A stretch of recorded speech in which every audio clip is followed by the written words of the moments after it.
Ok, empezamos entonces. Así estamos. Buenas tardes, bienvenidos y bienvenidas a todos. Hoy les voy a presentar a Dana Aguilar. Como todos los lunes, los primeros lunes del mes, tenemos un estudiante de doctorado. Dana es, además de bióloga, comunicadora social, eso no me lo esperaba, Sí. esa información, por la Universidad Nacional de Córdoba. Ella está haciendo su doctorado en Ciencias Biológicas en la Universidad Nacional de Córdoba, en el Instituto Multidisciplinario de Biología Vegetal, el INVIB, bajo la dirección de María Cristina Costa, Andrea Kosakov y Alicia Cercic. Tiene una beca doctoral de CONICET y además es docente de la Facultad de Ciencias Exactas, Físicas y Naturales.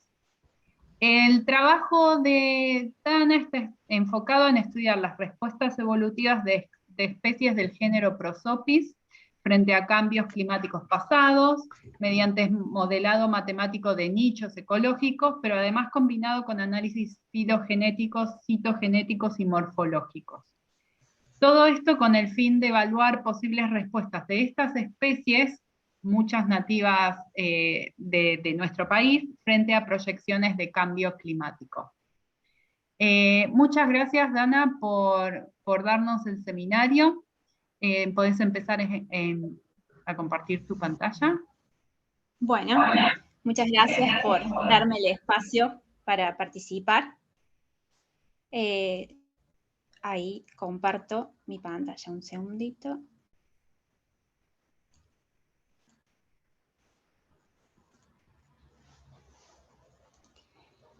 Ahí se puede ver. Sí, ahí vemos perfecta la pantalla. Sí.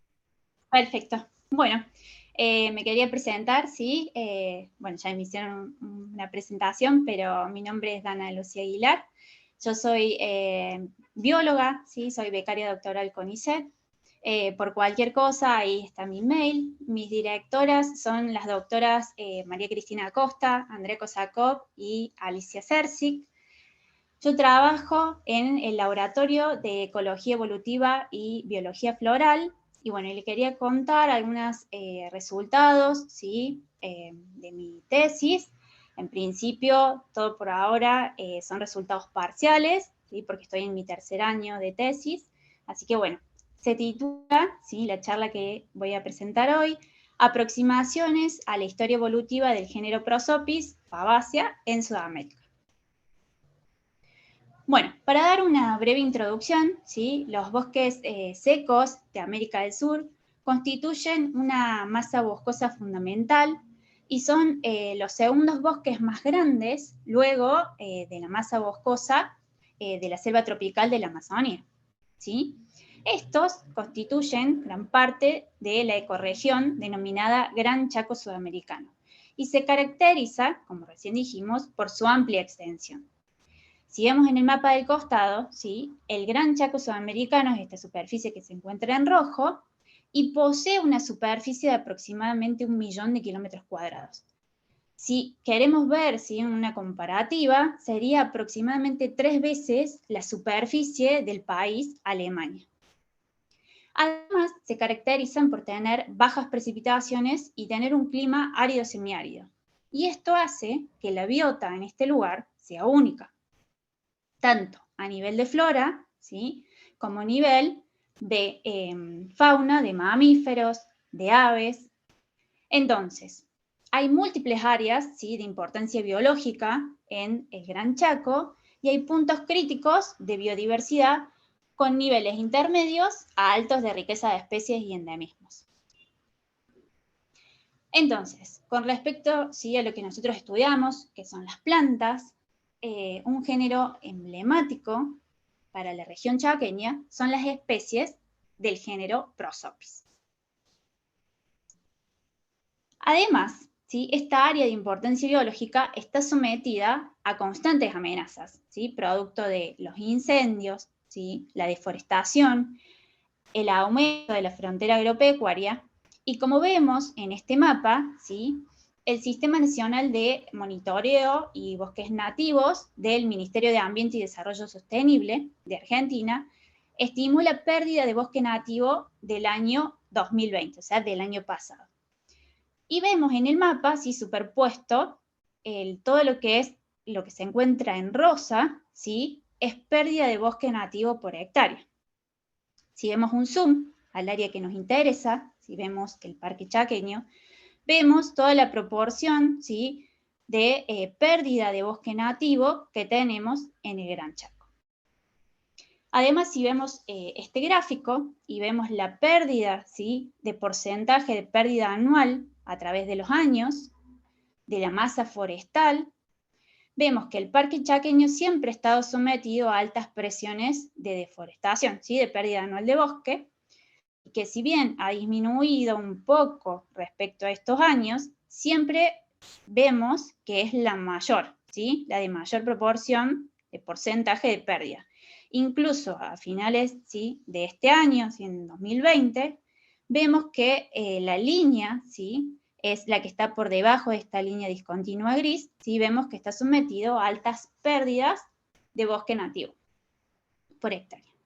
Entonces, siendo una especie, ¿sí?, emblemática para esta región, quiero contarles, ¿sí?, acerca del género Prosopis. La distribución natural para el género, ¿sí?, Burkhardt, en 1976, describe 44 especies, las cuales se encuentran en las regiones áridas y semiáridas de América, ¿sí?, de África y del sudoeste asiático. Si vemos en los cuadraditos blancos, ¿sí?, tenemos acá el número de especies nativas para cada una de las regiones. Y observemos acá, en América, ¿sí?, tenemos el 90% de las especies registradas para este género. Si hacemos el corte en Sudamérica, vemos que tenemos 34 especies. Y de estas 34 especies, casi la mitad, o sea, 15 especies, se encuentran en el Gran Chaco sudamericano. Es decir, que es un gran centro de diversidad para el género.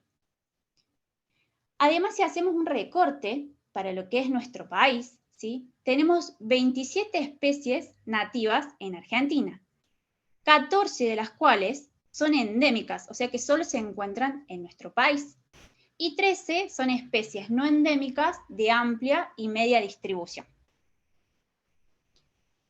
Para aquellos que no conozcan, ¿sí?, el género Prosopis, es muy diverso, ¿sí?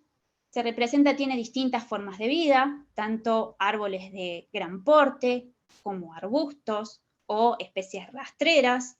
Tiene una gran diversidad de frutos, ¿sí? Por ejemplo, acá vemos frutos que son espiralados y comprimidos, frutos que son alargados, casi rectos, ¿sí?, o con una forma de hoz, frutos moniliformes o frutos que son espiralados.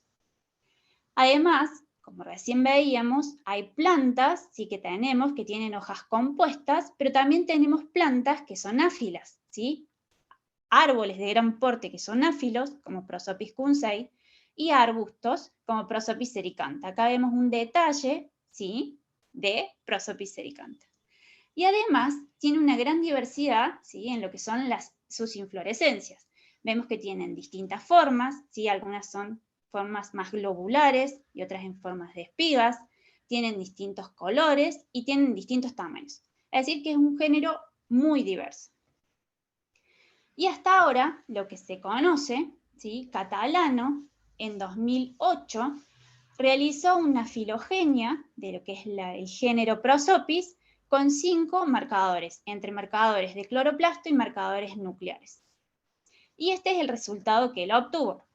Vemos que el género, ¿sí?, se diversificó hace aproximadamente 28 millones de años y distingue 3 clados. Si vemos acá el árbol filogenético y vemos los nodos que están en las barritas en gris, que indican los intervalos de confianza, ¿sí?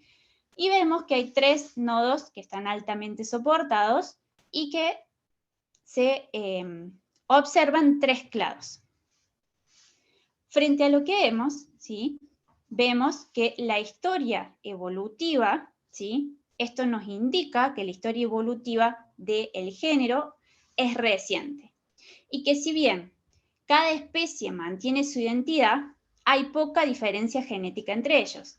Como vemos, por ejemplo, acá en esta sección, que es la sección algarovia, ¿sí? Vemos este peine, en lo cual podemos, ¿sí?, inferir que hay poca diferencia genética entre ellas, por lo cual no podemos resolver, ¿sí?, o no se puede resolver las relaciones que hay entre ellas. Y además, especies, ¿sí?, estas especies se codistribuyen, y esto, ¿sí?, nos da indicio que hay hibridación, ¿sí? Las especies hibridan entre ellas. Entonces se hacen difusos, ¿sí?, los límites entre las especies. Para ello, el objetivo general de mi tesis es indagar sobre las respuestas evolutivas de las especies del género Prosopis pertenecientes a las regiones áridas de Sudamérica, combinando modelados de nicho climático, análisis filogenéticos, citogenéticos y morfológicos. Entonces, como una primera aproximación, ¿sí?, lo primero que intentamos realizar es caracterizar la distribución geográfica y analizar los requerimientos ecológicos de las especies de Prosopis en Sudamérica mediante modelado de nicho. Esto es a fin de indagar sobre los procesos de diversificación del género y la diferenciación ecológica entre las especies. Entonces, lo primero que hicimos fue realizar mapas de presencia, es decir, construimos áreas de distribución geográfica para las especies. Esto lo estoy realizando en conjunto con los chicos del INTA, ¿sí? Estamos realizando un capítulo en los cuales describimos y realizamos una distribución, ¿sí?, una área de distribución geográfica muy detallada de las especies de amplio interés forestal, como por ejemplo Prosopis alba. Esto lleva la característica, ¿sí?, a diferencia de otros mapas de presencia, ¿sí?, y áreas de distribución, es que la base de datos con la que se ha construido, ¿sí?, estos mapas ha sido filtrada con mucha calidad. Hemos realizado muestreos propios, con bases de datos de herbarios, ¿sí?, de la base IRIS, del Darwinian, con datos del Banco Nacional de Germoplasma de Prosopis, con datos de INTA, y también se han tomado datos del GBIF y del iNaturalist, es decir, de bases de datos públicas. En estos casos, lo que hemos resuelto es que los datos que se encuentran en bases de datos públicas, ¿sí?, los hemos filtrado con aquellos a los que los autores, ¿sí?, los autores conocían muy bien la especie, ¿sí?, el género, y además aquellas coordenadas, por ejemplo, que estuvieran como centro de departamento, y si tenían referencia de cuál era la localidad, ¿sí?, se construyó la coordenada geográfica con detalle a fin de reconstruir lo mejor posible, ¿sí?, el área de distribución geográfica de estas especies. Acá a la derecha vemos la distribución geográfica de Prosopis alba, y así también construimos los mapas, por ejemplo, de la distribución geográfica de Prosopis flexosa, de Prosopis chilensis y de Prosopis nigra, entre otros. Este es una aproximación de todas las otras especies que tenemos en Argentina, ¿sí?, en el Gran Chaco, y vemos cómo se superponen y que no solo ocupan, ¿sí?, la ecorregión chaqueña en nuestro país, sino otras ecorregiones como el monte. Entonces, esto es una primera aproximación. Estos mapas no están todavía filtrados, como los mapas que les mostré recién, pero sí la idea es tratar de realizar, ¿sí?, con ese nivel de preocupación en la coordenada y la calidad de la coordenada, para poder realizar mapas de presencia de calidad para lo que es el género Prosopis. Todo esto es para poder realizar, ¿sí?, modelados de nicho ecológico. Lo que nosotros queremos ver u obtener es el rol del nicho ambiental en la especiación del género. Para eso, ¿sí?, queremos caracterizar los requerimientos climáticos y la distribución potencial actual. Esto lo hicimos a partir, ¿sí?, vemos acá en el cuadrito cómo se construye un modelado de nicho ecológico. Nosotros, a partir de información ambiental, ¿sí?, que es climática, y información de suelos, ¿sí?, información edáfica y los registros de presencia de las especies, que son todos estos mapas que construimos, ¿sí?, anteriormente, a partir de un algoritmo de modelado, que en nuestro caso utilizamos Maxent, construimos y reconstruimos la distribución potencial predicha, ¿sí?, para las especies de Prosopis. En este caso solo muestro un preliminar de la distribución potencial de Prosopis alba. Pero en definitiva, nosotros queremos analizar, ¿sí?, si las especies del género ocupan espacios ecológicos distintos para inferir qué procesos podrían haber influido en su diversificación. Además, otro de los objetivos que tenemos es inferir las relaciones filogenéticas entre especies. Es decir, explorar las relaciones genealógicas entre especies muy próximas entre sí, que hibridan, no solo desde una aproximación filogenética, sino también con redes de haplotipos, que se usa para linajes intraespecíficos o especies cercanas. Entonces, lo que nosotros construimos fue una filogenia y una red de haplotipos para 40 individuos, en los cuales se amplificó y se secuenció la región NDHF-RPL32 de ADN cloroplastidial. Este es un marcador distinto, ¿sí?, al que utilizó Catalano, pero en el que habíamos observado que había variabilidad. Entonces, veamos acá a la derecha, ¿sí? Vemos el árbol filogenético, ¿sí?, que construimos con estas secuencias y con este marcador de cloroplasto, en el cual obtenemos nodos que están altamente soportados, vemos el valor de los nodos, ¿sí?, de la probabilidad posterior de los nodos acá, y vemos que obtenemos 3 clados, ¿sí?, en amarillo, en rojo y en verde. Y además construimos, ¿sí?, una red de haplotipos, que es una red de las variantes genéticas, ¿sí?, en la que se observa, ¿sí?, acá vemos las relaciones entre cada una de las variantes y las líneas transversales indican la cantidad de pasos mutacionales o la cantidad de cambios que hay entre una variante y otra. Entonces, en líneas generales, lo que vemos, ¿sí?, es que podemos identificar 3 clados, ¿sí?, que corresponden a los clados que obtuvimos en la filogenia. Y lo más interesante de esta red de haplotipos o de variantes genéticas, ¿sí?, es que tenemos presencia de haplotipos, ¿sí?, 6 haplotipos que son compartidos entre 2 o más especies. Y además, la posición central, fíjense acá, ¿sí?, la posición central de estos haplotipos compartidos nos permitirían inferir que el género se ha diversificado en tiempos relativamente recientes. Es decir, que hay un polimorfismo ancestral compartido. Y que esto coincide con lo que había propuesto Catalano. Fíjense que acá, ¿sí?, superpuse el árbol que construyó Catalano y vemos que también obtenemos los 3 clados que obtuvo en 2008, ¿sí? El clado Strombocarpa, el clado Kunsei Prosopis argentina y el clado de los mesquites. Además, como otro objetivo, nos propusimos indagar sobre los caracteres morfológicos relacionados con la respuesta a factores ambientales en las especies propuestas.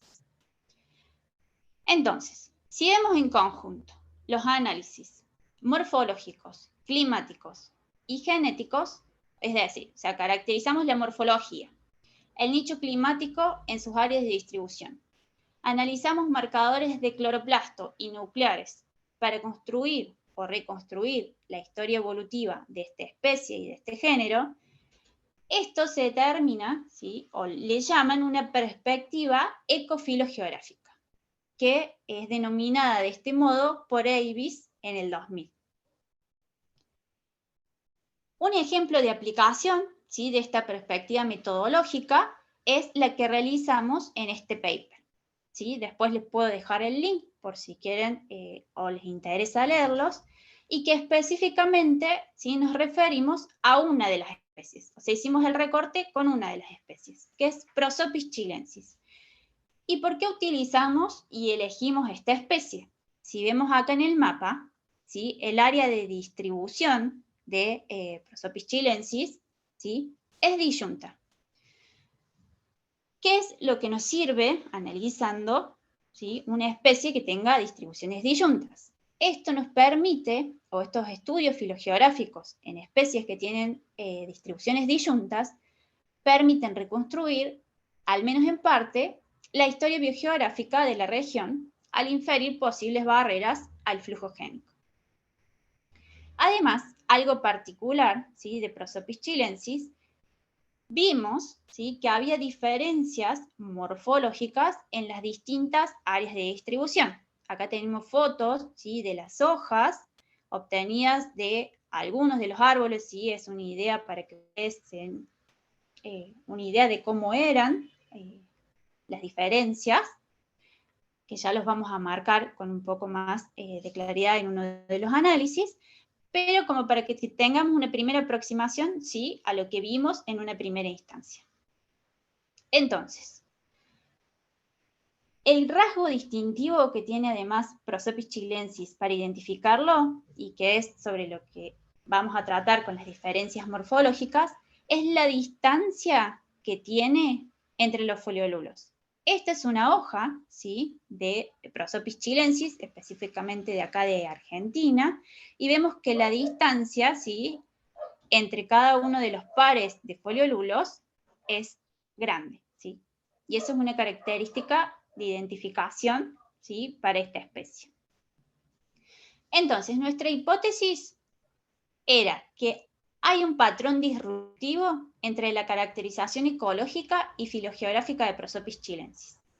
Es decir, que la morfología respondería a adaptaciones locales independientemente de su historia genealógica. Y nuestros objetivos eran evaluar las diferencias entre caracteres morfológicos de hoja y las condiciones climáticas como evidencia, ¿sí? De adaptación local. Después, inferir la historia filogeográfica que subyace al patrón de distribución de Prosopis chilensis y proponer un posible escenario biogeográfico para la distribución y diversificación de Prosopis chilensis. Entonces, acá solo les voy a tratar de comentar sobre los resultados y la discusión, ¿sí? Para no explayarme mucho. Entonces, a nivel morfológico, analizamos 8 variables morfológicas, en las cuales vimos, ¿sí? Que había diferencias significativas entre las áreas de distribución de Prosopis chilensis. Acá tenemos un gráfico, ¿sí? En el que vemos un análisis de componentes principales, en los cuales los puntos rojos corresponden a árboles, ¿sí? Que estaban de Prosopis chilensis en Bolivia, ¿sí? En el Chaco boliviano, en azul los que pertenecen a Argentina, en Chaco y Monte Argentina, y en verde los que se encuentran en el matorral chileno, en Chile. Entonces, si vemos el eje 1, ¿sí? El componente principal 1, que explica el 41% de la variabilidad, ¿sí? Fíjense que acá yo traté de reconstruir una forma de una de las hojas, ¿sí? Para que se viera aproximadamente qué es lo que nos indican estas variables morfológicas. ¿Y qué es lo que obtuvimos? ¿Sí? Acá lo que vemos es que los árboles en Bolivia tienen las hojas más largas, ¿sí? Los foliolulos, esto, ¿sí? Más ancho, y tienen mayor número de pares de foliolulos por pina. Es decir, que la hoja es más densa y más ancha, ¿sí? Ahora, si vemos respecto al eje 2, ¿sí? Que nos separa lo que serían los grupos de Argentina y de Chile, ¿sí? Vemos que Chile tiene una menor distancia entre los foliolulos y tiene un mayor número de pares de foliolulo por pina y tiene foliolulos más cortos que los de Argentina, es decir, que es una hoja más chica. Y en Argentina vemos, ¿sí? Que es mucho más separada y esta es la distancia, ¿sí? Que hablamos entre foliolulos. Entonces, vimos que a lo morfológico hay diferencias significativas entre las áreas de distribución. Después analizamos nicho climático, ¿sí? Y vimos que también habría diferencias significativas en las áreas de distribución de Prosopis chilensis.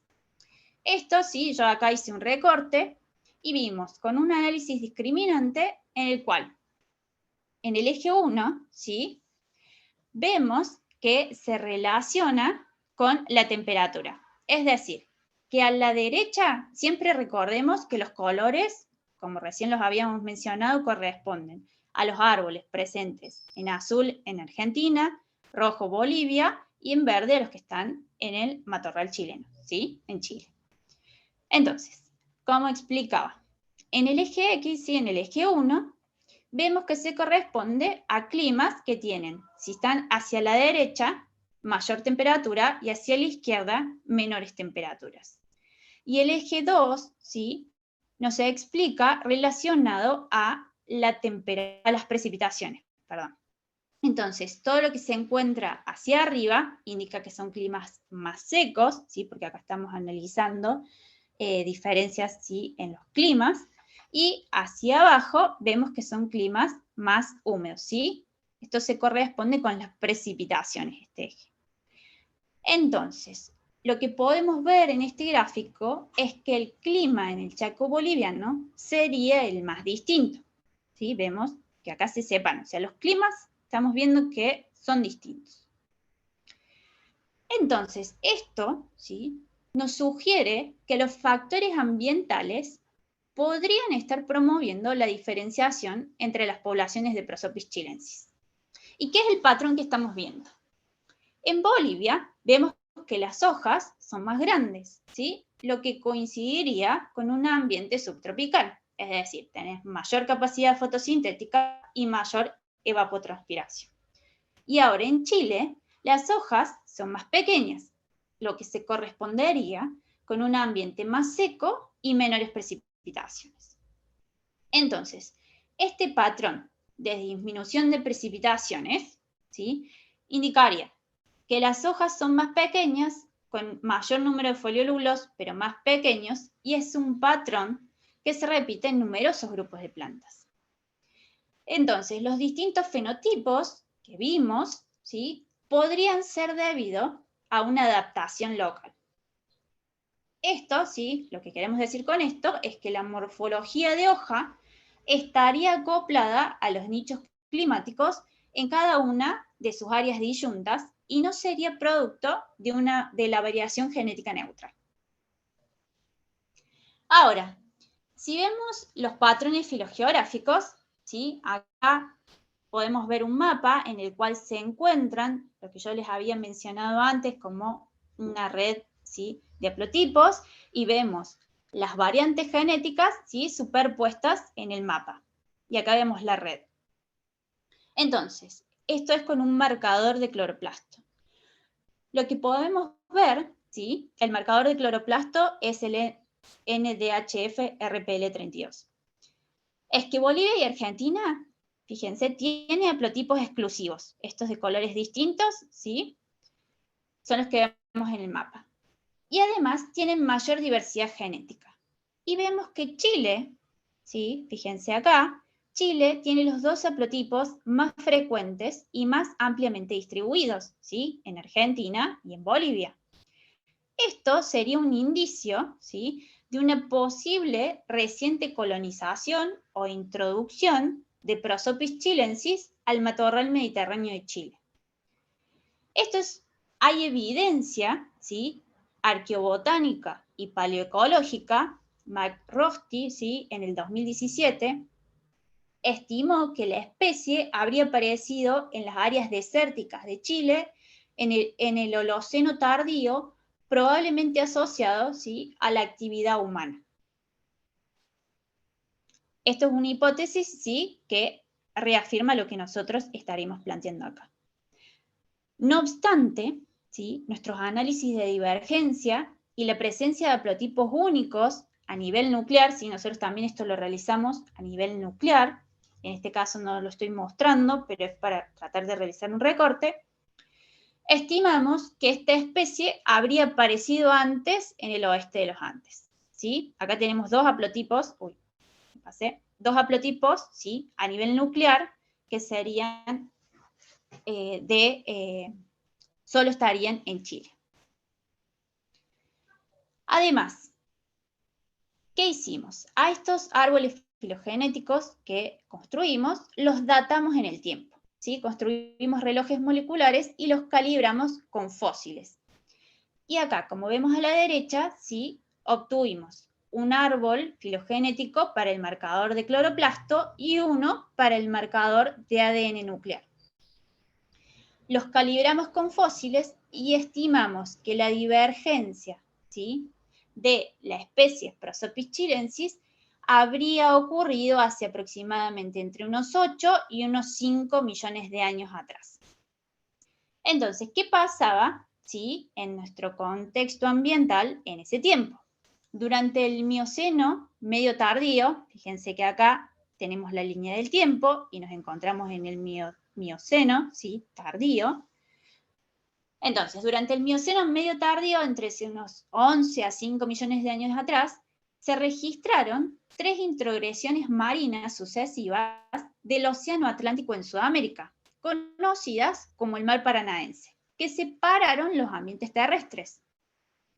Acá tenemos un mapa, ¿sí?, en el que vemos cómo son en blanco, está lo que se sumergió, ¿sí?, lo sumergido en agua, y vemos las introgresiones marinas, ¿sí?, en el continente sudamericano, y lo que se ve en gris son las áreas emergidas, ¿sí?, lo que se mantuvo sin agua. Entonces, si vemos esta situación, ¿sí?, hace unos 11 a 5 millones de años, el mar paranaense podría haber favorecido la diferenciación de linajes en 2 áreas ancestrales, ¿sí?, no inundadas, ubicadas en Bolivia y Argentina, lo que podría explicar el origen de los filogrupos norte y sur correspondientemente, ¿sí? Acá estaría aproximadamente Bolivia y acá vemos, ¿sí?, la superficie argentina, que estaría con aguas emergidas, o sea, sin agua, en gris. Además, concomitante a esto, ¿sí?, tenemos que disminuyó el nivel del mar y aumentó la aridez en los pulsos del levantamiento de la cordillera de los Andes, ¿sí?, y la formación de la diagonal árida hace aproximadamente entre unos 14 millones de años a unos 3 millones de años atrás, ¿sí? ¿Y qué habría? Favoreció la diversificación porque había más nichos disponibles. Y esto también, ¿sí?, lo vemos con nuestro árbol a nivel nuclear, ¿sí?, que las glaciaciones pleistocénicas habrían, ¿sí?, ustedes piensen que las glaciaciones, ¿qué era lo que ocurría? Teníamos más aridez, eran climas más fríos, y piensen que nuestra especie es una especie, o sea, Prosopis chilensis es una especie adaptada a climas secos, ¿sí?, climas áridos y fríos. Entonces, esto habría, ¿sí?, aumentado la diversificación o habría ayudado, ¿sí?, a la diversificación de esta especie. Entonces, en conclusión, ¿sí?, ahí vimos que se reveló un patrón ecológico y filogeográfico disruptivo en Prosopis chilensis, que sugiere que las características morfológicas responderían a adaptaciones locales independientemente de la historia genealógica revelada por los patrones filogeográficos, o sea, por la parte genética. Entonces, con esto queremos demostrar la importancia, ¿sí?, de abordar estos estudios de manera integral con análisis complementarios, es decir, con análisis morfológicos, climáticos y genéticos, que es esta perspectiva ecofilogeográfica, a fin de reconstruir una historia evolutiva más completa. Muchas gracias. Ya estoy con mis directoras muestreando. Ana, esto fue realmente fascinante, porque no solo nos hablaste de la evolución del género Prosopis, sino también que nos metiste en geología. Yo estoy como... Tiene cosas re interesantes. A ver me ahí. volaste la capota. Ahora, tengo preguntas. Bueno, sí, lo más no, interesante ¿qué ibas a es decir, por favor? No, esto de que a mí me resulta, y lo que más me gustó de estos patrones que uno ve a nivel genético y que puede observar, es toda la historia por detrás que conlleva una especie y que, bueno, uno por ahí la puede llegar a reconstruir un poco, o sea, si bien no es exacto, nos podemos acercar Sí. y todo esto uno, bueno, lee sobre geología, historia, qué fue lo que pasó, es re interesante a mí esa parte. Sí, yo no tenía idea de que en el Mioceno hubo como 3 introgresiones así del mar. A ver, no tenía idea. Es Sí. sumamente interesante. Preguntas. Vos dijiste Sí. que según los datos que ustedes tienen de haplotipos de cloroplastos, pareciera que Prosopis chilensis hizo como una migración desde Bolivia y desde Argentina, desde los dos lados. Sí. Pero cuando ustedes vieron los haplotipos, los nucleares, parece que hay como ¿cómo se dice? No quiero usar la palabra incorrecta, un clado, un grupo No, ancestral de Chile, ¿sí? sí, en principio, sí, vos terminás de preguntarme y yo te contesto. Porque si Sí, no, sí, ya yo, veré. ¿cómo resolvés eso? Quería preguntarte. ¿Y qué pasa? Siempre los marcadores a nivel nuclear y a nivel de cloroplasto cuentan historias distintas. Por eso lo que uno trata de realizar es verlos en conjunto, porque Sí, uno puede diferir. Entonces, bueno, lo que nosotros vemos es que a nivel de cloroplasto, al menos para este marcador, ¿sí? Lo que vemos es que las especies, y lo que dice McRosty, que también es interesante, que ella estudia fósiles de semillas, sí, entonces ve aproximadamente cuál es o cuál sería el registro que tiene de esas, las dataciones de esos fósiles, y estima que aproximadamente serían, o sea, más recientes, en el Holoceno tardío. Lo que nosotros sí, vemos a nivel nuclear, a nivel de cloroplastos, sí, es que tienen los haplotipos más distribuidos en Argentina y en Bolivia. O sea, ujú, lo más común. Entonces, como que inferimos que sí, podría haber sí, cruzado por acción del hombre, ¿sí? Porque estimamos que es prosopis, sí, las vainas de prosopis se utilizan en consumo humano, entonces lo sí, podrían haber cruzado como modo de cultivo. Y claro, ahora, a nivel nuclear, lo que vemos que podría haber sido un poco anterior. No sabemos cuánto, o sea, estimamos una edad de divergencia, pero claro. tampoco mucho anterior, ¿sí? O sea, ahí nosotros creo que era un poco un periodo antes, pero no muchos años más antes. Sí, no, y además la cordillera de los Andes es tremenda barrera para el movimiento de germoplasma. Y Sí, yo no sé pero si bueno, por esa época había de estos animales, los mamíferos estos enormes que movían, que consumían un montón de cosas y movían para todos lados, o sea, como para apoyar un movimiento anterior. anterior, sí, seguramente. Incluso la cordillera, o sea, no es solo que la cordillera se levantó de un día para el otro, sino que hay Claro. millones de años en los que hay pulsos de levantamiento y bueno, había etapas que eran constantes y bueno, habría que ver eso. Ya hasta ahí ya mi estudio no llega, pero sí es ¿Qué hiper edad tiene la interesante. cordillera de los Andes? O sea, igual la cordillera es anterior a los tiempos que ustedes están. 14 millones de años. Nosotros 14. Ah, o sea que es aproximadamente, por ahí. sí, sí, coincide con estos pulsos de aridización, ¿sí? Claro, Después de la formación de la diagonal árida. La diagonal árida se formó, a lo que datan, ¿sí? Es aproximadamente 7 millones de años atrás. O claro. sea, es relativamente nueva con respecto a toda nuestra historia evolutiva. Entonces, bueno, eso Sí. es lo interesante de que esto habría favorecido a estas especies, a la Sí. diversificación.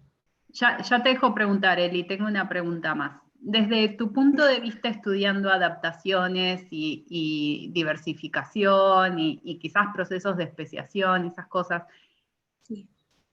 de un proceso adaptativo, ¿qué te parece que es más probable que las plantas adaptadas en climas secos, áridos, se adapten más fácil a climas húmedos o al revés, que plantas de climas húmedos se puedan adaptar a ambientes áridos? Yo Mira, no sé yo cuál es la realmente no lo probabilidad sé, de es eso. una pregunta complicada, Pero yo estimo que puede llegar a ser como más factible, no lo sé, no tengo ninguna prueba de esto, pero que especies de ambientes secos, áridos, se adapten a ambientes húmedos, ¿sí? Porque recibir un poco más de agua, sobre todo estas especies que, por ejemplo, son freáticas, o sea, viven en los cursos de agua, entonces se adaptan para vivir ahí, tienen raíces muy profundas. Bueno, yo estimo que si tienen un poco más de agua, por ejemplo, nosotros tenemos la especie de Prosopis que también está en Bolivia, y en esa parte el bosque es mucho más húmedo, entonces, Sí. bueno, yo creo que es más fácil adaptarse desde un más seco a tener un poco más de agua que al revés, que si una especie es de climas más tropicales o más húmedos, se adapte a un clima más seco, ¿sí? Esa Sí, ausencia de agua podría ser crítica en esas sí, especies. Pero sí, lo sí, dejo no, abierto, no fue me como preguntes. pensar en voz alta y con los datos que vos tenés filogenéticos y de marcadores y todo eso, quizás tenías una, pero Sí, sí, nosotros específicamente pruebas de adaptación no hicimos, pero sí son evidencias de que podrían dar, al sí. menos eso. Que mi tesis es un monstruo, es grande. Sí, sí, son muchas especies, bueno, sobre todo la parte en la que hay una sección que es la que nosotros conocemos, lo que la mayoría conoce como árboles, ¿sí? Porque uno dice algarrobos y piensa en árboles de gran porte, pero hay Sí, especies que son rastreras, sí. eh, son muy bajitas y que, bueno, uno nunca los identificaría como prosopis. No, Bueno, eso me llamó eh, mucho la atención, ver arbustitos y esas fotos que ponías de las rastreras. Yo sigo hablando, Eli, vos querés hacer tu pregunta, ya te dejo. Y los otros que tenían las flores rojas. sí, Es como, sí, no, hay un montón de espacio para estudiar adaptación, variabilidad, plasticidad, etcétera. Eli, sí, te sí, dejo hacer hay la mucho, sí. pregunta. Ya me callo. Sí, me engancho con lo de la flor roja. Ese era el Prosopis argentina, creo que entendí que era el que tenía esa flor Es roja así. preciosa. Ahí tenemos distintas especies. Prosopis argentina tiene flor amarilla, pero tiene el fruto es rojo, que es todo El fruto ese era ese. como cuentas que se ve que es un Sí, fruto moniliforme y muy que es vistoso. específico de esa especie. Es hermoso, uno lo encuentra y encima crece sobre dunas. Ese tiene una flor amarilla. Los que tienen flores rojas y que por ahí nosotros no los vemos, que son, bueno, en realidad hay varios, pero por ahí uno no los tiene muy asociados, son Prosopis ericantha, ¿sí? Que es una especie arbustiva que, por ejemplo, acá en Córdoba crece en el noroeste, ¿sí? Córdoba y se distribuye en casi todo el Chaco. Si es un arbusto, ¿sí? Es Prosopis ericantha, que es una especie áfila.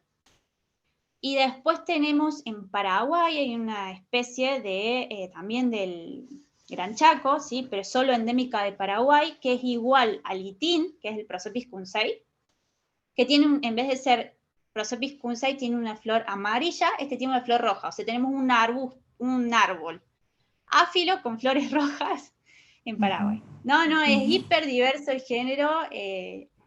Los frutos también son muy raros, algunos. Sí. Dana, yo te quería felicitar por la presentación. La verdad que estuvo muy, muy interesante, excelente cómo la preparaste, con la claridad con la que la brindaste. Así que bueno, te agradezco mucho por eso, se valora mucho eso. Yo tengo un par de preguntitas, sobre todo por desconocimiento. Yo trabajo más en aspectos fisiológicos y en Ujú. otro tipo de temas, pero me resulta de todas maneras sorprendente ese mundo. Cuando ustedes utilizan datos de, por ejemplo, del Banco Nacional de Germoplasma, de Prosopis, o de Sí, cualquier, ¿ese banco se construye en función de marcadores moleculares?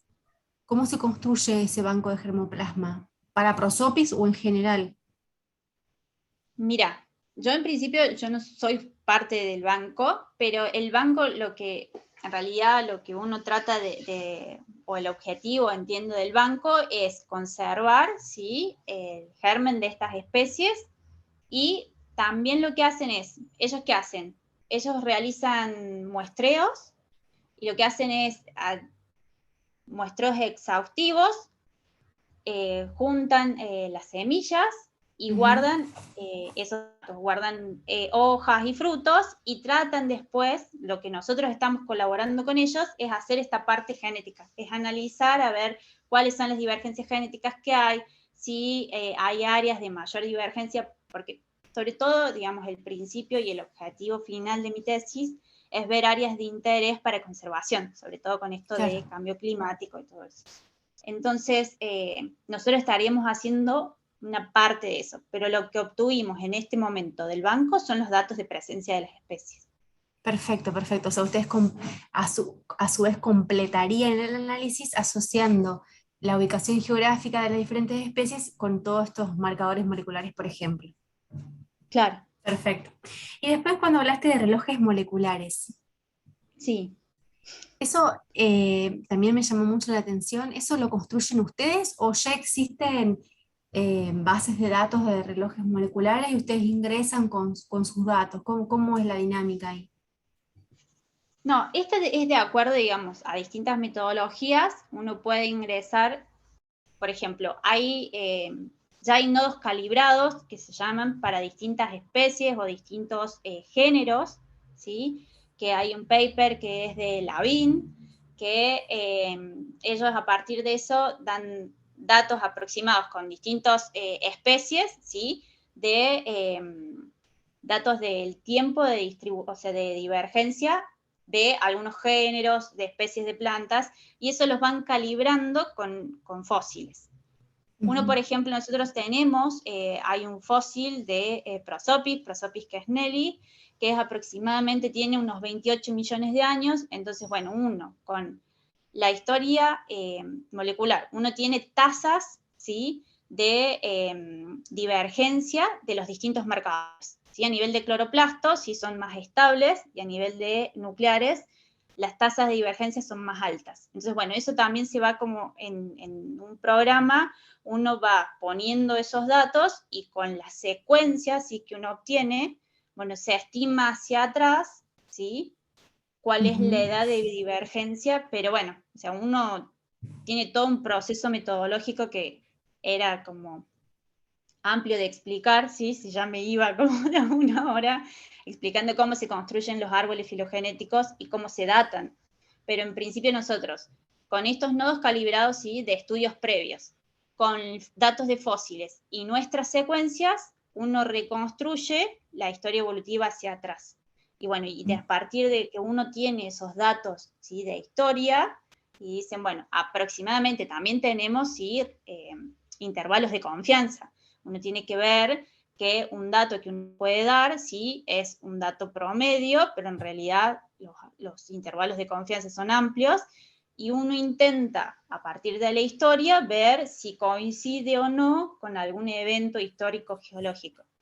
Hay especies que coinciden, como por ejemplo con la aparición de volcanes, ¿sí? En la historia, nosotros en nuestro laboratorio estamos trabajando con especies, hacemos perspectivas filogeográficas y vimos en la Payuña, ¿sí? La Payuña es una región que en principio están tratando de ver si es una ecorregión nueva, ¿sí?, porque tiene especies que son propias de ese sector, y bueno, uno trata de datar, ¿sí?, la edad de divergencia de esas especies y coincide aproximadamente con la historia de los volcanes que hay en ese sector. Entonces, bueno, uno va viendo con las edades datadas, ¿sí?, y la historia que podría haber sucedido para que estas especies diversificaran, o en caso contrario, ¿sí?, podemos llegar a ver como espacios que tienen mayor diversidad y que han sido más estables en el tiempo, o que se han retraído especies. Uno tiene como amplios. Súper interesante, la verdad. A Gaby cada vez se le van iluminando más los ojitos. Es porque se me ocurren más preguntas.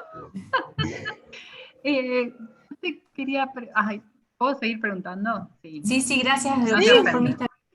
Mientras yo pueda seguir respondiendo, yo por ahí digo, bueno, o sea, yo como recién estoy ahí arrancando. Sí, contesto lo que puedo. En especies anuales, el momento de la germinación y la variabilidad genética asociada a la germinación es un fuerte contribuyente a la adaptación local, en anuales, ¿sí? Me imagino que el establecimiento de plantas para perennes, y más en plantas que están adaptadas a ambientes áridos, también la germinación debe tener alguna contribución importante. ¿Ustedes tienen datos de variabilidad en germinación, dormición, incluso en dispersión de semillas en estas especies que puedan como incluir dentro de este modelado Claro. para estudiar diversificación? No, en principio, o sea, no tenemos datos en este momento, pero sí estuvimos haciendo unos preliminares de germinación de semillas para hacer algo de citogenética, porque queríamos ver, ¿sí? De construir, se me fue el nombre, pero queríamos ver de tratar de hacer algo de algo de citogenética y vimos porcentaje de germinación, pero bueno, nos agarró la pandemia y en pandemia, claro. Imagínense que yo tengo 2 años de tesis con pandemia, entonces, bueno, pocos estudios de laboratorio se pudieron hacer, pero bueno, en principio nuestra idea es hacer algo de citogenética y bueno, después ver de ver los cromosomas, ver si hay diferencias entre los cromosomas de las especies, si hay algún marcador que podamos llegar a identificar. Sí. Pero solo eso, el resto no hemos hecho nosotros. No, como yo trabajo con germinación, siempre me llaman la atención esas cosas.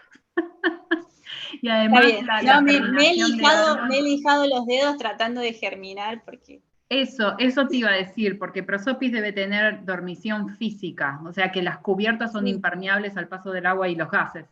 Entonces, sí, hay que... Seguro necesitan lijarlas para poder germinar. Necesitan la escarificación química del pasaje por el sistema digestivo de algún animal o algo por el estilo. Sí. Por eso también deben tener esos frutos tan llamativos, porque necesitan que se los coman los animales. Sí. Bueno, si no hay preguntas de la audiencia, ya son las 3 de la tarde. Yo te quiero agradecer un montón, Dana, porque la verdad que me quedé... Me encantó. Bueno. ¿Cuánto te falta para defender la tesis? 2 años me faltan. ¿2 años? ¿Vos te diste cuenta de eso? Genial. Muchas gracias, Dana, por darnos el seminario hoy. Estuvo buenísimo. Y los esperamos. Que les haya gustado. Sí, nos encantó. Y los esperamos la semana que viene para el seminario de la doctora Pamela Graf, que ahí nos va del Chaco árido, nos vamos a ir a Las Pampas con Pamela. Bueno. Así que nos vemos y muchas gracias, Dana, nuevamente por gracias a ustedes de nuevo por invitarme y darme el espacio de contar algo de lo que estoy haciendo. Y bueno, considero muy importante compartir, bueno, sobre todo esto de que otros puedan ver y analizar y preguntar, a ver qué es lo que pasa, qué estamos haciendo. Y esta parte de historia a mí me parece hiper interesante, a mí me re gusta. Es que está re buena. Está buenísima. Bueno, muchas gracias y nos vemos la semana que viene. Perfecto. Chao, gracias.